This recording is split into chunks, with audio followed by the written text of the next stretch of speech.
Good evening and welcome. It is the month of December. We are happy to be here again. Indeed, it's an exciting moment to be alive yet again in such a season where many people are losing their lives. We thank God that you are here to watch this broadcast. It is by the grace of God. Yeah, December 2020. We know that 2020 has been long. 2020 it was just like 5 years. We have seen it all, but we want to thank God that we are still alive and you are still alive as well. Um, Tonight is another night where we will be speaking of slightly different, but something that is happening within relationships. Indeed, it is crucial that we come and raise awareness on the issue of HIV and AIDS in relationships. So we've got a beautiful guest that will come shortly. She's in the backstage, who is here to answer some of the questions that we've always wanted to know about living with HIV and AIDS in relationship, and how to thrive if you find yourself in that situation. Yes, it is the World AIDS. The 1st of December was the World AIDS Day, and usually dub the week the World AIDS Week. So where we are giving awareness, supporting each other, and we thought it is quite important to bring the guests here and discuss these issues. That's why we have the red ribbons. Yeah, yeah, yeah. We It's we my purposely showing. we purposely brought them here so Yes. that we can tackle this topic, which is quite crucial within our community.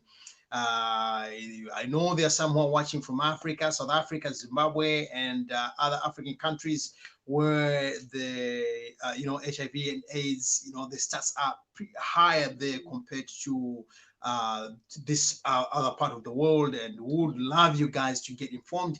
If you're just joining us tonight, will you please share with a friend to tell a friend to tell a friend that Further Together is right on air, and tonight we are speaking about, we will be learning about how to live with HIV and AIDS, kind of, is it? Yes, and to those that you are not infected, let's do come and be educated. We need to learn, we need to know, we need to know how to prevent this from coming our way. We need to know how to support people that are living with HIV and AIDS and say no to the stigmatization and discrimination. So guys, please do share this broadcast with friends, family. Let's be enlightened tonight. Yeah. So if you are here and you know somebody who got young children, teenagers, Mm. I would implore you to invite them. And if you know any couple, if you know singles you are getting ready to be married, the lady who is coming tonight is quite instrumental to such people. Who is there? If you are in the house, can you just show us by Raise your commenting, by hand. yeah, if you put a heart, we will likely not to know who you are, but if you put a comment, we'll see your name on the comment section. So please just show us by commenting right on the app, so that we know who is in the house. Can you Mm. please share with friends, share with family tonight, so that we will be blessed together. Yes, guys, we want to take also this opportunity to appreciate as many of you that are supporting us one way or the other through prayers. We depend on those prayers. We need those prayers for the ministry to grow. We thank you even for the feedback that you send to us. Some of you send prayer requests for us to stand in prayer with you guys, and this show is about feathering together as a community to enrich relationships. And so having you sending your feedback, supporting us one way or the other, we want to thank you very much. Yeah, so the lady we're having tonight answers by the name Sarah Smith, and she works with an organization called ACET, which is ACET UK. And let's bring Sarah into the studios. Sarah, you're welcome. Hi there. Nice to see you both. Nice to It's see good to you. see You're you. looking lovely. Thank you. Thank you very much. Yes. It was World AIDS Day on the 1st of December, and we still remain commemorating the World AIDS Week as we are throughout the week. our viewers tonight would like to know more about why we have invited you specifically. Why not others? Well, that's a very good question. So I work for a charity called ACET UK, as you rightly said, and we were actually set up 30 years ago as a Christian response to HIV and AIDS. So we were set up by a doctor called Dr. Patrick Dixon. He was actually working as a cancer doctor at the time, but he could see as patients with HIV and AIDS were coming into the hospital that he was working at, he could see that they weren't actually being treated very well. And that was partly because of the stigma and discrimination and the ignorance around HIV and AIDS at the time. But he felt, come on, we can do better than this. You know, these precious people need to be able to be treated with dignity and respect. So what he decided to do was to start home-based care. So he gathered some volunteers together and they started to go into people's homes who were living with HIV and AIDS, looking after them, being a bit of a bridge between them and their families, because sometimes the families didn't want to know anything about it because, you know, they were scared of HIV, and just basically being Jesus's hands and feet, loving these people. And the work just grew. So they started to do more home-based care. But as well as that, they started to go into schools and to provide education to young people, to provide training. And then the work expanded internationally as well. So now there are assets in around 15 countries of the world, including Zimbabwe, Nigeria, Ukraine, Belarus, Slovakia, Thailand, India. And all of us are working really hard to prevent HIV, to support those who are living with HIV, to provide care, and to also provide relationships and sex education to young people. Because for me, myself, when I first got into HIV education, I got into it because I was passionate about helping to stop the spread of HIV. But then I also realized that there's a raft of STIs that need to be talked about, as well as relationships, sexual health, and self-esteem. So we cover a wide range of topics, but HIV remains really important. Yes, you guys, you got a program that you are running throughout this this month, which is a fundraising program.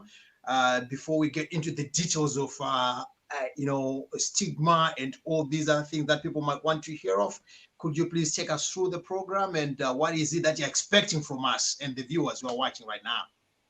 Yeah, well, thank you so much. Yes, we're taking part in something called the Big Give campaign. Some of you might have heard of it, but basically this week until midday on Tuesday, any donations given to our projects will be doubled. So it basically means that your donation will have twice the impact. And for the Big Give, we're raising funds for a project where we're raising champions to protect children and young people. And for this project, we're raising funds for our work in Zimbabwe, where we're supporting a project called the Shining Star Project. They work with female sex workers, some of whom are as young as 12 years old. So 12-year-old girls feeling that they have to do sex work to be able to survive. The project works with them to help them to learn other skills and vocational skills and business skills. And they're equipped to be able to come out of sex work. They're given all the skills and opportunities to do that. So we're raising funds for that work in Zimbabwe. Also for our work in Nigeria, working with children and young people to equip them with HIV education, and our work in the UK. So we would love you to donate. You can donate by going to our website, which is www.ACET, which is ACET, asset-uk.com. Just click on the donate button and it will take you to the page where you can give. That would be amazing. Thank you so much. Yes, the Dead Sea is called the Dead Sea because it's ever receiving and never gives. So we are challenging you. This is the month of December. The month of December is all about giving gifts. Why don't you take this opportunity to go on www.asset, asset-uk.co.uk and make a donation to support the young lives in Africa and those in the UK. You know, first, and we come from Zimbabwe, Priscilla and I, and you know, we have seen those young girls in the streets, working as sex workers. It's a pity. So we are calling as many as those who can support and donate, not only on this occasion, but if you can just make it, you know, your ritual to support such organizations, Yes. it will be very much helpful. Yes, guys. Pastor Stanley Nevera is asking, in Zimbabwe, where do we give? Well, if you give through the website www.asset-uk.com, we then provide grants to the work which is happening in Bulawayo, in Hwange and Plumtree. So if you divert your funds to us, then we will make sure it gets to the right place. So thank you so much. Yes, Pastor Sen, I think you've heard that. You can hear the accent in Bulawayo, in Hwange, and in Plumtree. No, she's doing well. She's doing well. So I've been there, so yeah. Yes. Yes, this issue of HIV and AIDS is rampant, especially in the African countries. Can you take us through some of the myths that people have about HIV and AIDS? Yeah, sure. So I lived in Uganda for 2 years myself, about 10 years ago, and I visited Zimbabwe and Nigeria, and in all of the different places, and to be honest, in the UK as well, there's myths everywhere. One of the most common myths in Uganda certainly was if a person took 2 anti-malarial tablets and 2 contraceptive tablets, they wouldn't get pregnant and they wouldn't get HIV. So that's obviously not true at all. There would be other myths such as if someone has HIV and they sleep with a virgin, then they will be cured. Things like that, just so unhelpful and so untrue. It is so important that people get educated and they have the right information, because with some of the myths that are out there, young girls are getting harmed, especially that last one that I mentioned, being raped because people are thinking, well, I'll be cured of HIV if I have sex with this young girl. It's absolutely not true. So it's so important that people stick to the facts about HIV and get educated. Yes, the issue of stigma, how far have we been educated, and how is the awareness now? People still as they were, especially here in the UK. We know that the African community, when it comes to the stats, they are slightly on the higher side. But so there's a lot of stigma. There was a lot of stigma attached to. Is it still the same now? Yeah, unfortunately, there's not been many awareness campaigns around HIV in the last few years. So I was speaking to a lady who's from Southampton a couple of years ago. She's been living with HIV for many years now. And, you know, she's on treatment and she's doing really well. But she said that she actually feels that there's more stigma now than 20 years ago, because at least 20 years ago, people were talking about it. There were adverts.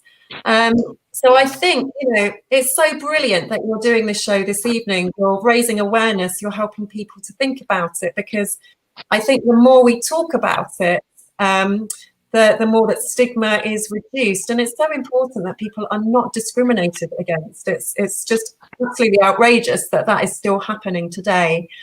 And with COVID-19 as well, we know through our colleagues in Zimbabwe and Nigeria that things have been really quite difficult, because when it was locked down, people, of course, weren't supposed to be leaving their houses. But for those who are living with HIV, they needed to go and collect their medication. And there would be times when the police would stop them and ask them what they were doing.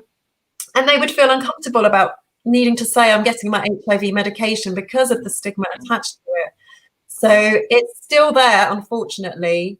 So we need to be more open. We need to talk about it more, because that will certainly help to reduce the stigma.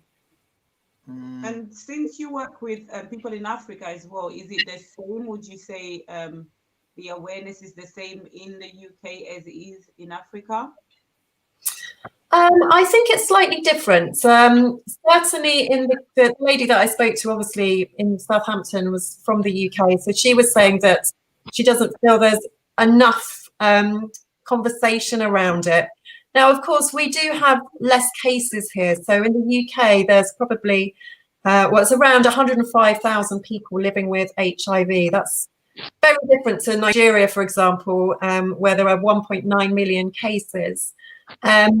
So certainly when I've been to Africa, there have been signs, there have been places where you can see posters about HIV, but I still find that there still seems to be stigma and discrimination. It feels like people aren't talking about it enough, even though there's posters around and some signs about it. There needs to be more spaces to talk about it openly, I think. Yes, we are with Sarah Smith, who is the fundraising manager for ACET UK, an organization that is working in tackling as well as raising awareness in regards to HIV and AIDS in the UK, as well as in 15 other countries. So if you are watching right now, would you please share with a friend so that they'll also get the same information? We are quite aware that there are some who are going to watch this as a replay. So we'll also encourage you to share with others. And Sarah, there is this issue that has been, which most the industry have been working on in regards to mother to child transmission. That, you know, there are certain times whereby people get married, but the mom is HIV positive. Are there still any chances of the child not to get the virus? Absolutely. We have come so far in terms of medication for HIV, which is fantastic. Obviously, we still don't have a cure yet, but the medication has come on in leaps and bounds. And it's fantastic because certainly in the UK, if a woman is pregnant and she's living with HIV, if she follows all the advice from the doctor, there's less than 1% chance that she will pass HIV onto her child, which is amazing. Wow. So she will be advised to take the treatment. And of course, that has to be taken properly. So with some treatment, it'll be 1 pill each day, which needs to be taken at the same time. It might be different for other people, but she needs to be taking the medication correctly. In the UK, she would probably be advised not to breastfeed and to use formula.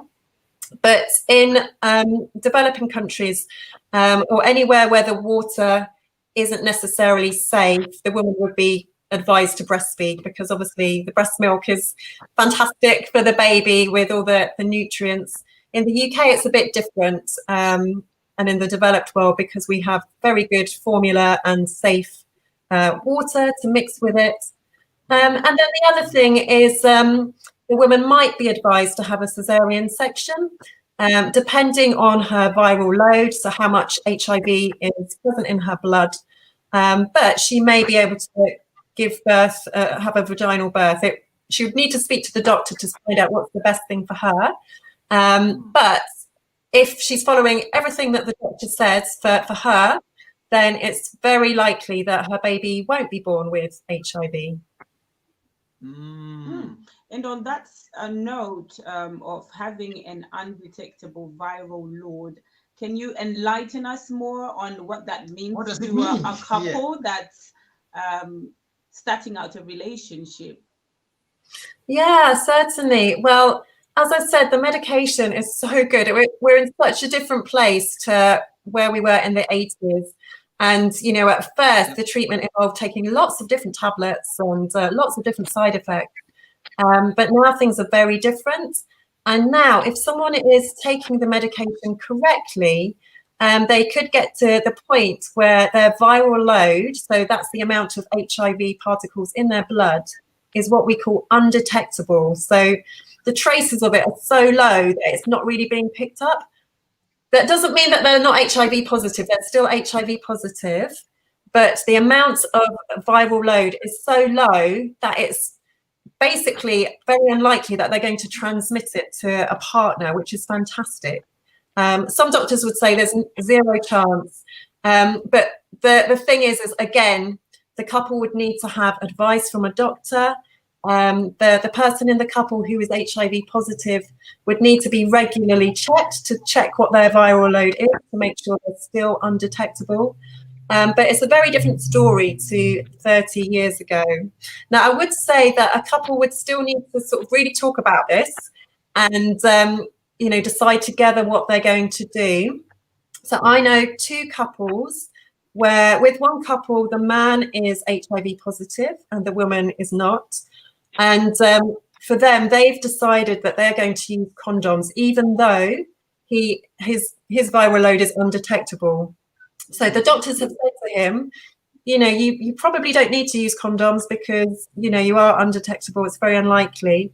But he has decided he just doesn't want to take the risk. So they've decided that they're going to use condoms.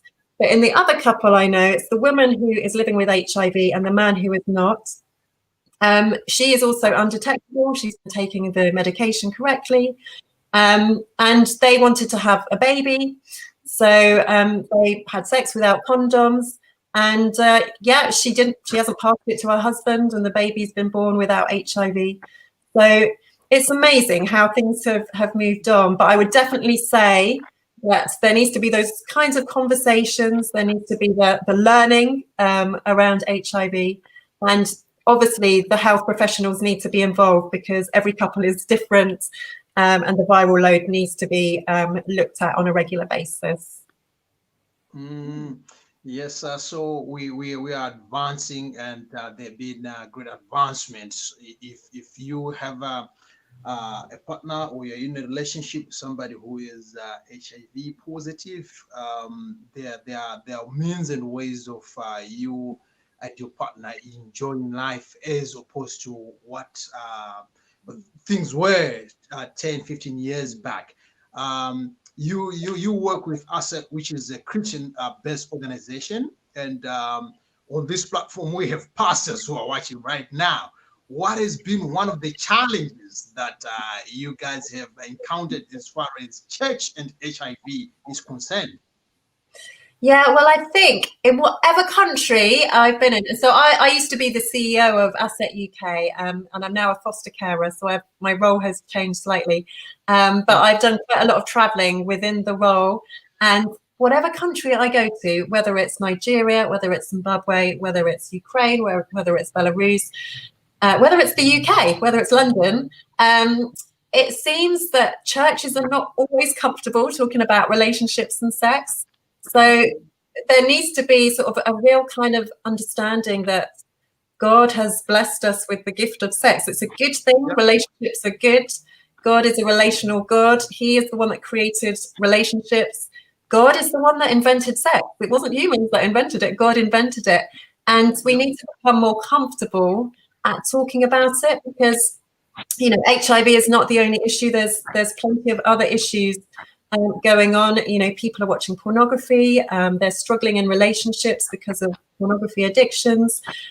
People's emotional well-being is being attacked because of how they're seeing things portrayed on social media and how they think they're meant to behave in a relationship. So there's so many things that need to be talked about. And church seems like the obvious place because it should be a safe space to have conversations about this amazing thing that God has designed. So I'd really encourage churches to think about how they can be talking about this, whether it's, a sermon from the front or small groups talking about it. Sometimes it can be a bit easier to talk in smaller groups. I think sometimes pastors feel like, well, how can I talk about this? I'm not perfect. The thing is, none of us are perfect. And, all of us have flaws. But it's so much better to talk about it than for people to hold things in and be struggling with these issues that they could be helped and supported, especially through the church. This is so profound. It is high time as the body of Christ, we raise awareness because these issues are real. A lot of people are living with HIV and AIDS. the same way that some people are living with cancer and many Asthma, other asthma and many other diseases. Yeah. So we need to get talking. We need to start Break the silence. breaking the silence Yeah. about the issue of HIV and AIDS. I want us to, on this note, to give us your advice. If someone wants to start a relationship with someone who's already HIV positive, what would be your advice and what would be the thing Step to to look take. out for? Yeah. Well, I would say, to be honest, you know, the same when you're starting out with any person, no matter what their status is, get to know them, learn how to communicate with each other. I think it's important to get educated about HIV, because I think for many people, the sex education that they had at school probably wasn't that great. That's what we tend to find when we speak to adults. Sometimes they haven't really had any sex education themselves at all, or it wasn't very good, or it was too biological. So I think there is that need to sort of update themselves on HIV and to understand that it's not the death sentence that it once seemed to be.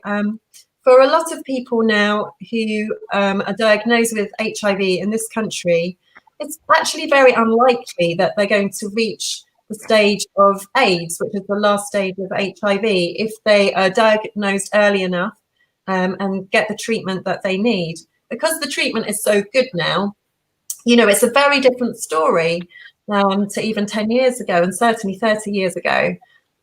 So I think it's really important to get educated, to get to know the person, and to understand, you know, what they need to think about if they're going to be having a sexual relationship, if they're going to get married, to talk to health professionals.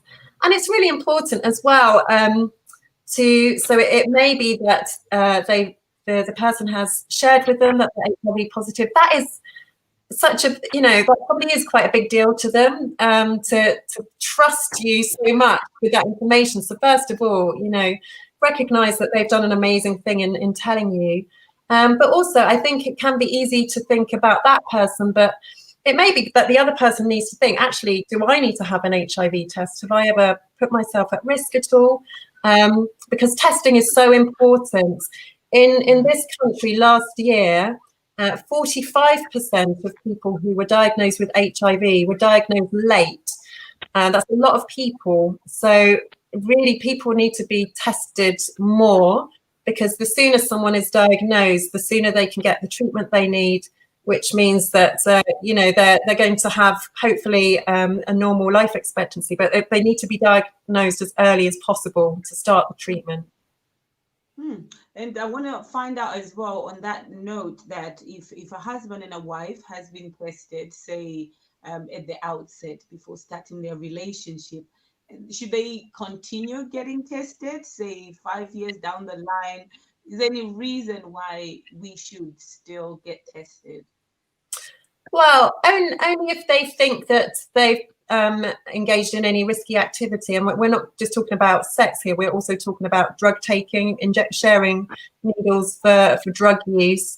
But if they were tested before they got married and they didn't have any other sexual relationships after that, and they've just been with each other, they shouldn't need to get tested again. If they're being faithful and committed to each other, it would only be if potentially, for some reason, either one of them has engaged in some sort of risky behavior that they would need to get tested.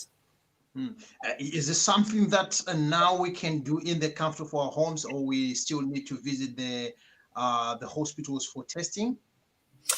There are different ways. I think that people would need to look up locally what is available for them. So it could be that they could go to their GP. It could be that they go to a sexual health clinic. There are some sort of places that you can go to online, but I personally would probably go to my GP or a sexual health clinic, just to be 100% sure. That would be my preference. But it's important to find out locally what is available. And at what stage do you think, if a boyfriend and a girlfriend have just got in a relationship, at what stage do you think it is good enough for the spouse to disclose their status? Well, that really depends on the relationship. I wouldn't say, you know, after 1 month or 3 months. It depends on how they're building the relationship. And we do an exercise with young people called the intimacy pyramid, where we ask them, and we give them lots of different cards with lots of different things on. So we say, in a perfect friendship, the other person is, and then the cards say things like loyal, trustworthy, caring, respects me, all those kind of things, and some negative stuff as well. And we ask them to rank the cards in order in a pyramid, with the most important first, then the next two, the next three, the next four. So they normally have things like respect at the top, then loyalty, trust, makes me laugh, all different things like that. And then we say, well, how about if it's a romantic relationship? And then they sort of decide whether they're going to change it, add anything else in, like is a good kisser, likes to hold hands, things like that. And then we bring in another card, which is sex. And we say to them, where do you think this should go? And amidst all of that, what we're trying to help them to understand is what needs to be in place in a relationship before sex comes into it. So we're working with young people who are not of any faith, or some people of faith. So, you know, sometimes we're talking about it in the context of marriage, but for some of the young people, they might not be thinking that at this stage. But we're still wanting them to think about committed, faithful relationships. So that gives us the opportunity to talk about the importance of getting to know someone and thinking, what do I want to have in place? So I guess in that scenario, the person would just need to feel that they can trust that person, that they respect each other, that they're going to be loyal. And that will depend from couple to couple, I think.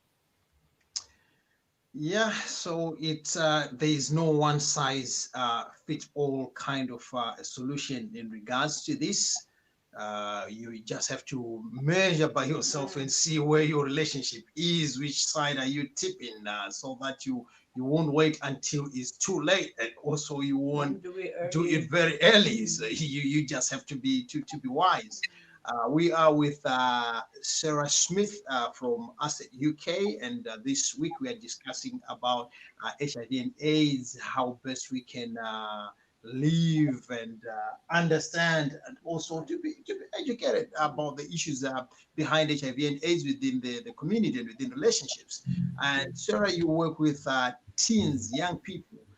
At what age do you think is quite appropriate for parents to speak to their children in issues regarding HIV and AIDS?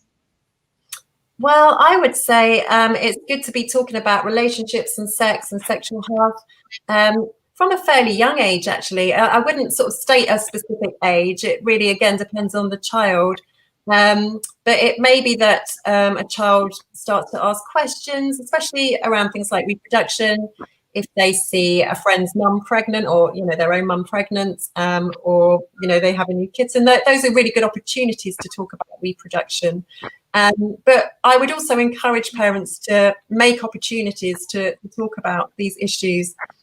So, for example, with an older child, it may be that you're watching a TV show or a film together and there's a particular storyline. So we would encourage parents to ask their child, you know, oh, what do you think about that friendship? What do you think about that relationship? Have you seen anyone behave like that at school? Because that can help to have conversations, especially sort of, you know, more sort of in the third person, so separating. So we're not necessarily talking directly about the child, but about a situation that you can then discuss the scenario together. We would encourage parents to use the proper names for body parts, because, and I know that this can be hard for some families. Of course, you know, they might use pet names for genitalia, which is fine to some extent, but we would still say, you know, you really need to make sure you're also using the correct medical terms, and really focus on those, because then it takes away the shame and embarrassment, because I think sometimes children can grow up being ashamed of the real names, because they think that's, you know, not right, or something that they should hide. But actually, it's really important to normalize the names of the parts of the body. After all, again, you know, God made our bodies, he made them good. So we need to be able to talk about these things. So in terms of talking about HIV and AIDS, World AIDS Day is, you know, a great opportunity to share with the child why people are wearing red ribbons, why it's important to stand in solidarity with people living with HIV and AIDS, and all those who are impacted by HIV and AIDS. You know, there's so many AIDS orphans around the world, especially in Africa. Nigeria, again, carries quite a high burden, Uganda as well. So making the most of all these kind of opportunities to have conversations is really important. I think it's so profound when they learn it from us as parents, when we become their source of information, because sometimes when they get to school, they are told the way the school wants them to learn. But if we can take it our own way and become their source of information, it is very important. We teach them according to our values as well, because we are Christians, and back in schools, you know, they can tell them to use preventative measures like condoms and all of these things. But really, for us, we want them to abstain from sexual relationships. So in as much as we are raising awareness, we also want to teach them our values as Christians. Yes. Yeah, well, I would say in response to that, I would say, well, first of all, ACET very much believes that parents are their children's key prime educators. You know, we want parents to feel really empowered to be able to talk to their children and young people. And we as a charity, we go into schools and we deliver lessons. So we've got something called our Esteem program. So we deliver lessons on self-esteem. And we start there because we feel that if we're helping young people to feel good about themselves, they're going to be more likely to make good and healthy decisions about relationships and sex. So that's our starting point. Then we start to talk about friendships. We talk about relationships, what a healthy relationship looks like. And then we start to talk about sex and the consequences of sex. We talk about the good things about sex as well. We want to make sure we're balanced and help the young people to value sex, because a lot of young people say to us, well, you know, sex seems so casual and diluted these days. You know, it's the young people that are saying that. So we help them to value sex. But we do find when we do parent workshops, so we run parent workshops, especially in churches, we get asked to come in and talk to parents, which is a great opportunity. We do sometimes find that parents, they've just really struggled to know how to have these conversations. And we do an exercise where we get the parents to do some of the activities that we do with the young people. So we have an activity where we have an agree sign and a disagree sign, and then we put up different statements on the screen, and then they have to decide whether they agree or whether they disagree. And for example, one of the statements is sex is for long-term, committed, faithful relationships. Now, it doesn't say on there marriage deliberately. It's kind of to provoke discussion. So the parents will quite often, when we're doing it in churches, quite often the parents will all go to, well, yes, it is for committed, faithful relationships, and that should be marriage. And then I say to them, okay, but, you know, quite a few of the young people go to the other end. They think that it's not just for that, because what they're seeing in the world around them is people are having sex left, right, and centre. So I say to them, you know, why do you think that? Why are you standing there? And they say, well, because the Bible says.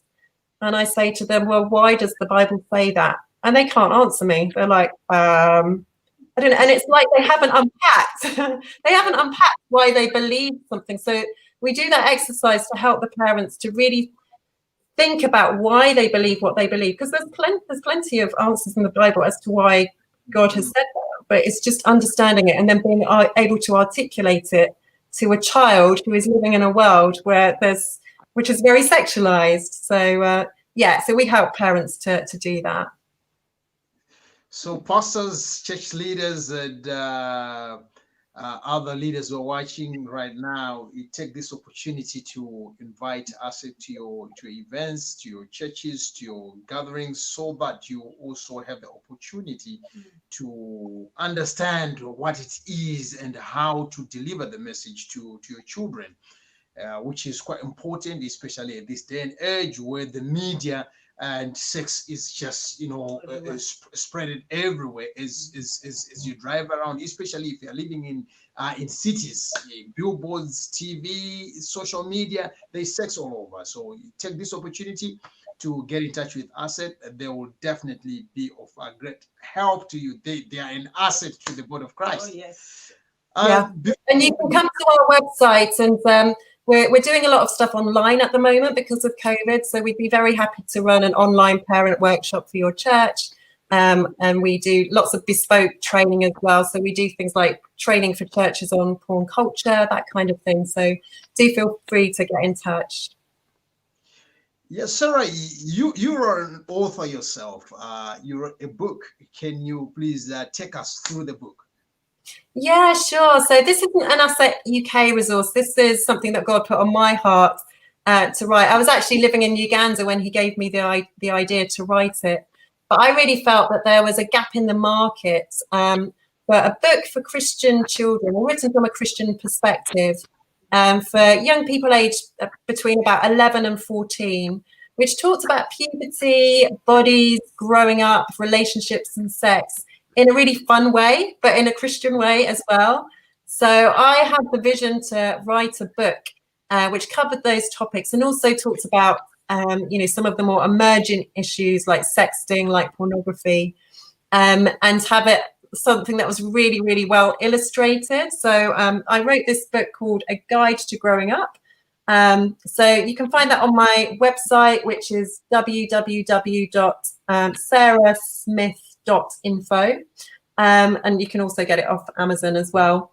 And it's a book which covers all those topics. And I wanted to make sure, because when I was growing up, all the books that I saw on puberty, they just had pictures of white people in them. And I really wanted to create something which was more diverse. So I've got illustrations of all different races, ethnicities, because I want all young people to be able to relate to the book. And it has gone out to Nigeria and it's been well received there. It's also been received in Zimbabwe and other places. So yeah, do take a look. I would advise parents to have a look at it first and see if they think it's going to be right for their child. But certainly a lot of parents have found it really helpful, even to educate themselves, to be honest. And there is a chapter in there about HIV as well. Yeah, so if you have young children, teens between, so Priscilla and I fall in the same bracket.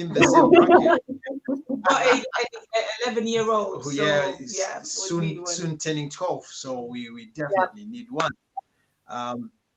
Before we close, is there anything that we might have skipped that you would want the viewers to know regarding HIV and AIDS?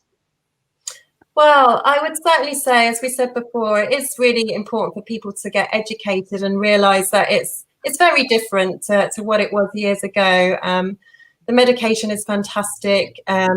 People who are living with HIV are able to have normal lives, and it's really not such a big deal as it was. But we need to catch up in terms of making sure that people living with HIV are not stigmatized and not discriminated. And in terms of being able to have children as well, there's so much that can be done if either the man or the woman is HIV positive. So things like IVF, where the egg and the sperm can be joined together. Things like sperm washing as well. So if the man is HIV positive, they can take some of his semen and remove the semen, but the sperm remains because it's the semen that carries HIV, not the sperm. And then combine it, insert that into the woman using artificial insemination. And also a woman's egg can be combined with the sperm, and they can do IVF that way. So there's just so many things that can be done. So I just think it's really important that people understand that you can have a relationship and it can be beautiful, it can be wonderful. Yes, you need to talk about things. Yes, you need to communicate. But it's very possible to have a fantastic relationship, a fantastic family. We've made so much progress. Wow, that is amazing, amazing, amazing, guys. Thank you so much, Sarah, for coming to share with us this wealth of information. It's amazing to know that technology is really advanced and you can enjoy life. You can live life, enjoy life, living with HIV and AIDS, like any other person. There's no stigma attached to that. So thank you so much for sharing with us here, right here on Further Together. And guys, if you haven't yet shared, do share this broadcast. You never know who needs to hear this. And I like what Sarah emphasized on the issue of communication. No matter what your status is, communication, keep the channels open, talk about everything and anything. Yes, what more shall we say apart from saying thank you so much for giving us your precious possession, which is your time. And to our viewers, we are so ever grateful. Thank you ever so much for tuning in and sharing with friends and family. God allowing, time permitting, we'll meet again next week, same time on Facebook. For me and my beautiful wife, we are signing out. Till we meet again. God bless you. God bless Love you. you. Bye. Bye.